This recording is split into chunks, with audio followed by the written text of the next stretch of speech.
You know how some ghost stories feel like someone's wild imagination just ran off with them?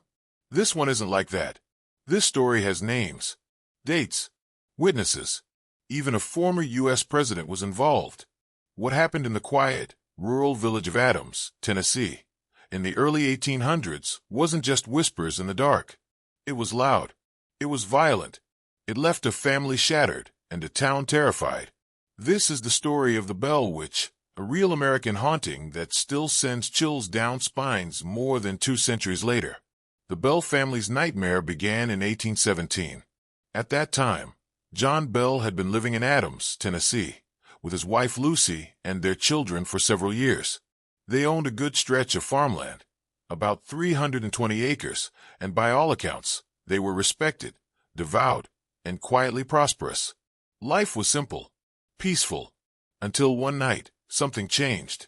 It started small, as these things usually do. John Bell was out in the cornfield when he spotted a strange animal sitting between the rows. He described it as having the body of a dog and the head of a rabbit. It just sat there, staring at him with these hollow black eyes. He tried to shoot it, but the thing vanished without a sound. He thought it was just some weird backwoods critter. But when he got home and told his sons, they said they'd been hearing strange scratching at the walls for a few nights too. Soon, the scratching turned into tapping, then pounding. Every night after sunset, the Bell family's house came alive with sounds, clawing, knocking, heavy footsteps. But every time they rushed outside to catch whoever or whatever it was, they found nothing. The air would be dead still. No wind, no footsteps, no sign of anything. Then the voices began. At first, it was just whispers, soft muttering that no one could quite make out. But the whispers grew louder, sharper, until they became words. And the voice, female, raspy, angry, called out names. It knew who they were. It knew their secrets. It would mock them, insult them, and sometimes cry like a baby or sing old hymns in a voice that sounded like it came from inside the walls. The Bell children were the first to suffer physical attacks. Betsy Bell, the youngest daughter, was just 12 years old when the spirits started targeting her. She'd be yanked from her bed by her hair, slapped hard enough to leave red handprints, and even choked until her face turned purple. Sometimes the entire family would be sitting at dinner when Betsy would suddenly scream and fall to the floor, writhing like something invisible was dragging her by the limbs. But here's the terrifying part. They weren't the only ones who heard it. Neighbors who stayed overnight came running out the next morning pale and shaken, swearing they'd heard the same voice, the same curses, the same chilling laughter. One visitor was even slapped so hard by the unseen force that it left a welt across his cheek. The entity, whatever it was, wasn't bound to just one person. It was rooted in the land, in the house, maybe even in time itself. The Bells called in ministers, priests, friends, anyone who might have a clue how to stop this. But nothing worked. If anything, the spirit grew bolder. It began calling itself Kate. When asked why she was tormenting them, the voice would cackle and say things like, "I'll kill John Bell," and "Betsy must not marry." And that's where the story gets even stranger. See, Betsy had fallen in love with a local boy named Joshua Gardner. Young love, innocent and hopeful. But every time they tried to spend time together, the spirit would go berserk, screaming, breaking things, pulling Betsy's hair until she bled. She became terrified to even look at Joshua. The voice, Kate, made it very clear this marriage would never happen. And as for John Bell, the head of the household, the spirit had a deep, burning hatred for him. It would hiss his name in the dark, curse him while he prayed, and torment him relentlessly. Over the months, John began to fall seriously ill. His face would swell, his limbs would go numb, and he complained of a stiff tongue, as if something was holding it in place. Doctors were baffled. No illness could explain it, but the voice had warned them, "I'll kill him." And then, there was the night that President Andrew Jackson came to town. Back then, Jackson wasn't president yet. He was still a general. But he'd heard the rumors about the haunted Bell farm and decided to visit with a group of men to see it for himself. They brought wagons, tents, and supplies. But the moment their wagon reached the edge of the Bell property, the wheels locked up. The horses refused to move. No matter how hard they tried, the wagon was frozen in place like something invisible was anchoring it. Suddenly, the men heard a disembodied voice say, "You may proceed, General Jackson, but I will see you again tonight." The wagon rolled forward as if nothing had happened. That night, Jackson and his men camped near the house. They joked at first, thinking they'd expose a hoax. But their laughter didn't last long. One of his men claimed to be a witch tamer and said he could drive out the spirit with a silver bullet. Within seconds, he was thrown into the air by an unseen force, slammed against a tree, and screamed that his skin was burning. Jackson's men wanted to leave, but Jackson reportedly said, "I'd rather fight the British again than deal with this witch." By morning, they were gone. Back at the Bell home, things kept getting worse. Betsy became withdrawn and sickly. John Bell's health declined fast. By December 1820, he was bedridden, slipping in and out of consciousness. The family awoke one morning to find a strange vial of black liquid in the cupboard, a poison that no one had ever seen before. When a few drops were given to the family cat, it died instantly. That night, John Bell died. The voice, Kate, laughed and said, "I gave old Jack a big dose of that last night." At the funeral, the spirit reportedly sang loudly and mockingly as mourners tried to pay their respects. After John's death, the hauntings lessened, but never truly stopped.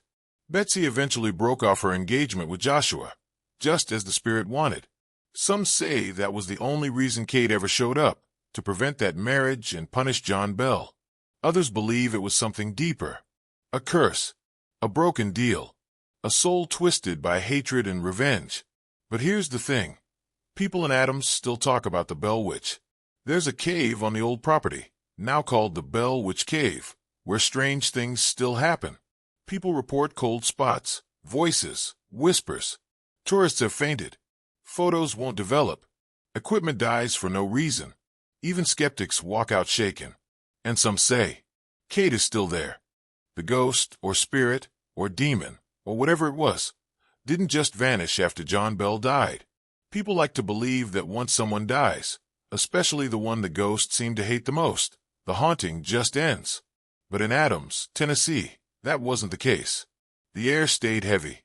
The silence after sundown still didn't feel right. And the Bell Witch? She had more to say. Betsy Bell, broken-hearted and haunted, had ended her engagement to Joshua Gardner just months after her father's death. She didn't really talk about why. She didn't need to. Everyone knew.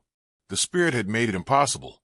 And now that Joshua was gone, the attacks on Betsy slowly eased, but they didn't stop completely.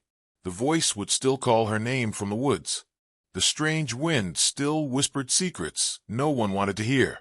And the Bell family, though quieter, was still under the shadow of something unnatural. But then came something even stranger. In April 1821, the spirit just announced it was leaving. It said goodbye to the Bell family, told them it would return in 7 years, and then everything went still. No more voices, no more slaps or scratches or invisible hands pulling hair in the night. Just peace. Eerie, unnatural peace. 7 years passed. The Bell children grew older. Some moved away. Life, as much as it could, returned to something like normal. But in 1828, exactly as promised, the Bell Witch came back. This time, it focused on John Bell Jr., the eldest son of the family. But this version of the spirit was different. It didn't slap or scream or torment like before. Instead, it talked. At night, John Jr. would hear the voice. Calm, curious, philosophical even. It would speak of religion, history, the universe. Sometimes it claimed to be the ghost of a Native American. Other times, it said it was the spirit of someone buried under the house. But most chilling of all, sometimes it would whisper that it was something eternal, something that never lived and never died. And just like that, it left again. No one could make sense of it. What kind of spirit tortures a family for years, kills a man, destroys a young girl's future, and then returns to have long talks about the cosmos? People started to think maybe it wasn't just one spirit. Maybe it was a collection of voices. Or something far older, something wearing a mask. Decades passed. The Bell Witch faded into legend. The town of Adams grew quiet again, the way it had been before the storm. But stories kept coming. One of the strangest came in the 1930s. A local man named Charlie Stevens claimed to see a strange mist floating near the old Bell farm. He followed it to the Bell Witch Cave, where many believed the spirit still lurked, and said he heard a woman's voice say, "Come closer." Charlie refused. He ran, said he'd never go near that place again. And he wasn't the only one. Visitors to the Bell Witch Cave report all kinds of bizarre phenomena even today. Cold blasts of air in the summer heat, whispers in total silence, even invisible hands pushing or pulling them inside. Photographs taken inside the cave often come out distorted, blurry smudges, floating orbs, strange streaks of light with no source. Cameras die. Phones glitch. Animals refuse to go near the entrance. There's one story about a group of college students who camped near the cave as part of a dare. They brought flashlights, food, and even a Ouija board. They joked about the legend, even laughed while calling out, "Hey Kate, you still alive?" That night, all 3 students woke up at the same time, gasping for breath. One of them said she felt hands around her neck. Another said a woman whispered in her ear, "I told you not to come." When they packed up and ran, they found claw marks down the sides of their car. No animal prints. No mud.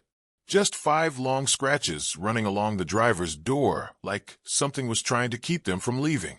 But it wasn't just the Bell family and thrill seekers who felt the witch's presence. The land itself seemed poisoned. Farmers who lived on or near the old Bell property reported their crops dying for no reason. Their livestock would refuse to eat or drink. Chickens would lay rotten eggs. And every once in a while, late at night, they'd hear footsteps crunching through the cornfields. Just walking. Always just behind them.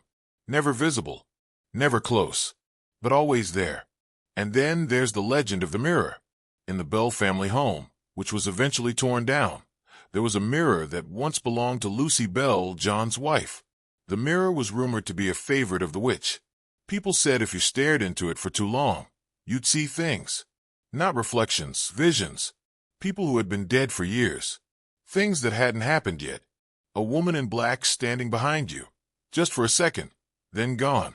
The mirror passed through generations of the Bell family before being stored in a historical museum in Robertson County. But even there, strange things happened. Security guards reported cold spots near the display. Lights would flicker when people got too close. And one visitor fainted after looking into it for less than a minute. She claimed she saw her own grave. Another artifact tied to the Bell Witch legend is a piece of iron found buried near the cave entrance. The locals call it Kate's nail. It's rusted, old, and unremarkable, except that no one can move it. People have tried to dig it up, pull it out with ropes, even use machinery. But it won't budge. It's like the earth itself is holding on to it. One local historian believes it marks the spot where something was bound or buried long before the Bell family ever arrived. And maybe that's the key to all of this. Because here's the question that never gets answered. Why the Bell family? Why Adams? Why then? Some believe John Bell had a dark secret, that he made a deal with something beyond this world, a pact for land, money, success. And when the time came to pay up, he refused. Others think the spirit was tied to the land itself, maybe a Native American burial ground desecrated by settlers, or the site of a forgotten massacre. There's one version of the story, buried deep in local folklore, that talks about a woman named Kate Batts. She was a neighbor of the Bells, eccentric, outspoken, and unpopular in town. Some say she was cheated by John Bell in a land deal. Others say she dabbled in witchcraft. When she died, the story goes, she swore she would come back and haunt John and his descendants forever. Now here's the thing, there was a real Kate Batts. Historical records prove she lived near the Bells. But whether she was truly behind the spirit, or just the name it chose to use, no one knows. What we do know is this. The legend never really died. Tourists still visit Adams every year, hoping to catch a glimpse of the supernatural. Ghost hunters bring their equipment. Skeptics come looking for rational explanations. But time and time again, people leave changed. Not always believers, but never quite the same. Because whether the Bell, which was a ghost, a demon, a curse, or just the land crying out, something happened in Adams. Something real. And it left scars that haven't healed in 200 years. People whisper that the bell which isn't done yet, that the spirit made one last promise, to return again in 107 years from the last major event. If that's true, the clock is ticking. And next time, it might not stop at just one family. You know how most ghost stories eventually fade out. They get told a few times, become campfire tales, and vanish into local folklore. But the Bell Witch legend never really faded. If anything, it grew, like something alive, feeding off the fear, curiosity, and energy of those who dared to dig deeper. It's not just a story anymore. It's a mystery that still pulls people in, and some of them never come back the same. Let's talk about the cave. The Bell Witch Cave is a 500-foot-long underground limestone tunnel located on what used to be the Bell family farm. Unlike many haunted locations where the ghost is supposedly tied to a house, this cave seems to pulse with the same energy the Bell Witch left behind. It's not just a place where she's rumored to have hidden when she wasn't tormenting the bells. It's where people say she still lives. Tour guides will warn you before you enter. Respect the cave, don't mock the witch, and never take anything from inside. Not a rock, not a leaf, not even a speck of dirt. And if you do, well, they keep a binder full of letters from people who broke that rule. One of them is from a guy named Rick. He visited the cave in 1998, laughed at the stories, and pocketed a tiny rock as a souvenir. 3 weeks later, his house caught fire under mysterious circumstances. The insurance investigators found no electrical faults, no gas leaks, nothing.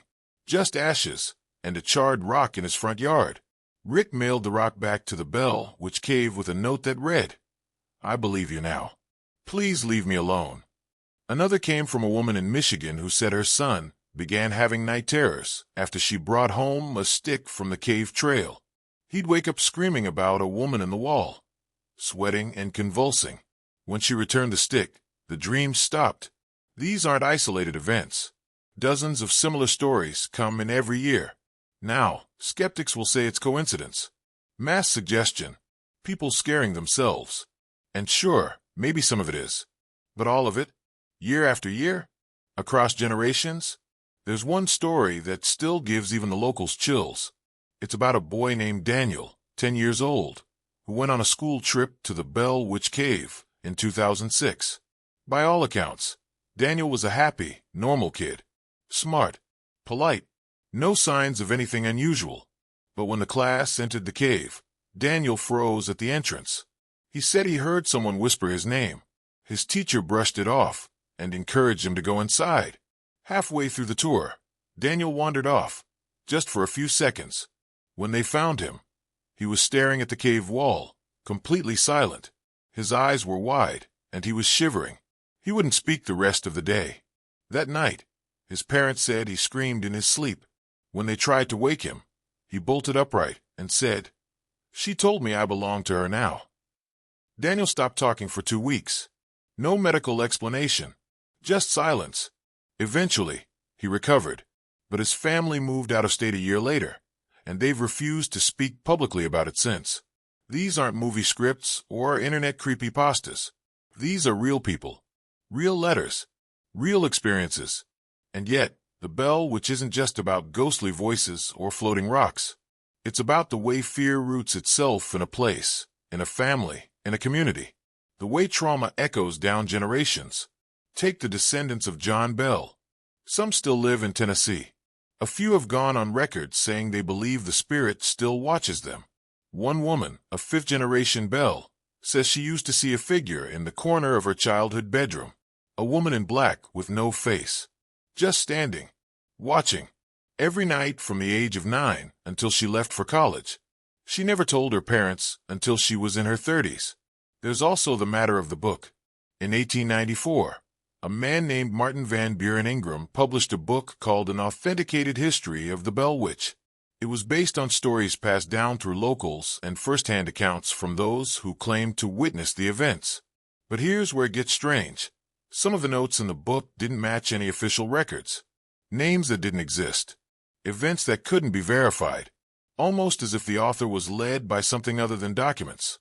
like he was being whispered to. Some believe Ingram was influenced by the spirit itself, that writing the book wasn't about recording history. It was about keeping the Bell Witch alive, letting her name spread. And spread it did. The story reached far beyond Tennessee. It became part of American paranormal history. It inspired films, documentaries, books, podcasts. The Blair Witch Project was loosely inspired by the Bell Witch legend, though the movie never mentioned it directly. Still, the idea of a rural haunting, centered on a mysterious female presence in the woods? That's classic Bell Witch. But there's one thread that rarely gets discussed: the numbers. Remember how the spirit promised to return in 107 years after her last visit in 1828? That would put her next major return around 1935. That year, several odd things happened in the region. Unexplained fires, a man disappearing without a trace near the cave, and strange aerial phenomena reported by farmers. Nothing as direct as before, but enough to make locals uneasy. Add 107 years to that, and you get 2042. Not so far away now, is it? Some ghost hunters believe that timeline is real, that every 107 years, the spirit comes back in full force. The intervals between are like a coiling spring, building up energy. And if that's true, we may be right on the edge of something bigger than the bells, the cave, or even Adams itself. Now let's take a step back. Ask the hardest question: what is the Bell Witch? Some say she's the ghost of Kate Batts, fueled by rage and betrayal. Others think it's a demon, something that latched onto the Bell family after a summoning gone wrong. A few believe it's an elemental spirit, something tied to the land long before humans settled there, disturbed by plows and fences and blood. But the scariest theory? That there's no she. No witch. No ghost. Just a consciousness, a presence, that moves like a virus through fear, through belief. Every time someone reads about it, says her name, visits the cave, watches a documentary, they feed it, give it power. And maybe one day, it won't need a haunted house or a cave. It'll just be there, in your room, your car, your dreams. One paranormal investigator named Rochelle Parks went on record saying, "The Bell Witch doesn't haunt a place. She haunts attention. And in the age of the internet, she's never been stronger." And you know what? She might be right. Today, people still report sightings. A couple hiking near Adams last year claimed to hear singing in the woods, an old hymn, in a voice that didn't belong to either of them. A family that moved into a house not far from the original Bell Land found scratches inside their bathroom mirror, new ones, every morning. There are rumors of cursed video clips, online forums where users share cryptic experiences, and a rising number of people reporting the same dream. A girl in a white dress, whispering from a dark cave. They all wake up at 3:33 a.m. Coincidence? Maybe. But maybe not. Because if the Bell Witch really is a consciousness, feeding off belief and attention, then every person who hears her story gives her a little more reach, a little more voice, a little more presence. And maybe, just maybe, she'll ask you a question. Do you believe me now?